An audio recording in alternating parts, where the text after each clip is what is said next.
కేంద్ర మంత్రి కిషన్ రెడ్డి మంత్రి హరీష్ రావు సవాల్ విసిరారు.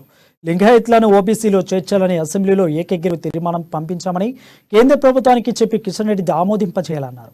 బీజేపీ నేతలకు అసలు లింగాయత్ల పట్ల చిత్తశుద్ధి లేదని మండిపడ్డారు. విద్యార్థులకు చదువు, ఉద్యోగ అవకాశాలు రావాలంటే తీర్మానాన్ని ఆమోదించాలని హరీష్ రావు అన్నారు. సంగారెడ్డి జిల్లా కాశీపూర్లో లింగాయత్ భవన నిర్మాణానికి ఆయన భూమి పూజ చేశారు.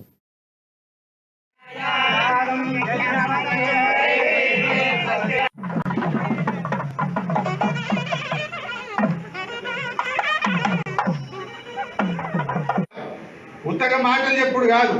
ఇలా తెలంగాణ రాష్ట్ర ప్రభుత్వం ఏకగ్రీవంగా ఓబీసీలో వీళ్ళని చేర్చండి అని మేము అసెంబ్లీలో తీర్మానం చేసి పంపినాం. దాని బీజేపీ నాయకులకు నిజంగా లింగాయత్ సమాజం మీద ప్రేమ ఉంటే వెంటనే దీన్ని ఓబీసీలో చేర్చే బాధ్యత కిషన్ రెడ్డి గారు తీసుకోవాలని చెప్పి నేను డిమాండ్ చేస్తా ఉన్నా. ఎందుకంటే సమాజం నష్టపోతా ఉంది. చాలా మంది రైతు కుటుంబాలు, చాలా మంది పేదలు ఉన్నారు. విద్యలో, ఉద్యోగాల్లో మా లింగాయత్ సమాజానికి మరి మాకు రిజర్వేషన్ రావాలి, మాకు ఓబీసీలుగా మమ్మల్ని గుర్తించండి అని చెప్పి ఈ సమాజం ఎన్నో రోజుల నుంచి పోరాటం చేస్తా ఉంది. దాన్ని గుర్తించిన కేసీఆర్ గారు అసెంబ్లీలో ఏకగ్రీవ తీర్మానం చేసి పంపారు. బీజేపీ నాయకులు వెంటనే దీన్ని ఓబీసీలో